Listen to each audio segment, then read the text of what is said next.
10ஆம் நூற்றாண்டில் வாழ்ந்த சோழ அரசரோட பாட்டியான செம்பியன் மாதேவியும் அவருடைய கணவர் கண்டராதித்த சோழரும் மிகப்பெரிய சிவபக்தர்கள். ஈசன் மேலே அதீத அன்பு கொண்டதுனால அவங்க ஈசனுக்கு செய்கிற காணிக்கையாக இருவருமே ஒரு நடராஜர் சிலையை உருவாக்கணும்னு நினைக்கிறாங்க. அதற்கான ஏற்பாடுகளையும் தன்னோட ஊரில் இருக்கிற ஸ்தபதியை கூப்பிட்டு எங்களுக்கு இருக்கிறதுலேயே உயரமான நடராஜர் சிலையும் சிவகாமி அம்பையும் செதுக்கி தருமாறு சொல்கிறாங்க. அந்த ஸ்தபதி அவர்களும் அவங்களோட ஆணைக்கு கட்டுப்பட்டு அவரும் அந்த சிலையை வடிவமைக்க ஆரம்பிக்கிறாரு. ஆனால் அவர் வடிவமைக்க முதல் நாள் ஆரம்பிக்கிறாரு. அடுத்த ஒரு வாரத்தில் அந்த சிலை இவங்க நினைத்த மாதிரியான சிலையாக வரல. அதனால் ஸ்தபதியை கண்டிச்சிட்டு போகிறாங்க. நாளைக்குள்ளே இந்த சிலையை நீ செய்து கொடுத்தே ஆகணும், இல்லைன்னா ஒன்று நான் சிரச்சேதம் செய்திருவேன்னு மன்னரான கண்டராதித்த சோழன் மிரட்டிடுறாரு.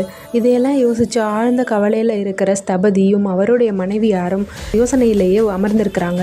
அப்படி அமர்ந்திருக்கும் போது அங்கேருந்து ஒரு 2 வயதான தம்பதியர்கள் வராங்க.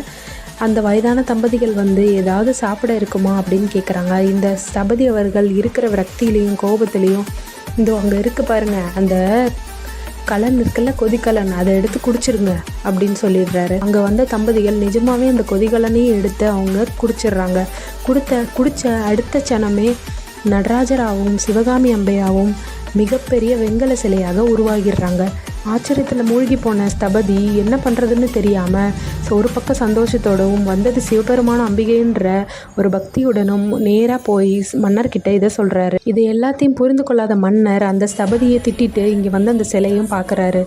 பார்த்துட்டு நீ ஏதோ பொய் பித்தலாட்டை பண்ணி தான் இத்தனை நாள் வடிவமைக்க முடியாத சிலை இப்போ எப்படி திடீர்னு ஒரு அரை நிமிஷத்தில் உன்னால் முடிஞ்சுது அப்படின்னு சொல்லி திட்டி அந்த கோபத்தில் வாளை எடுத்து அவர் மேலே வீச போகிறாரு. அந்த வீச போன வாளானது அந்த நடராஜர் சிலையோட காலில் பட்டுருது. அந்த நடராஜர் சிலைக்கும் காலில் ஒரு வெட்டு விழுந்துருது. அந்த வெட்டிலிருந்து ரத்தம் பீறிட்டு தெறிக்குது. அந்த ரத்தம் அந்த மன்னனோட உடல் பகுதியில் தெரிச்சிருது.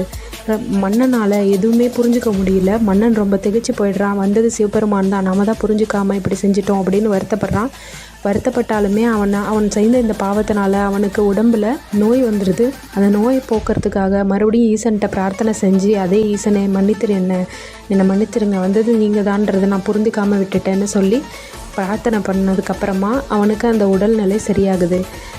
இந்த ஸ்தபதியானவர் தான் வைத்தியநாத சுவாமியாக கோனேறு ராஜபுரத்தில் இருக்கார்.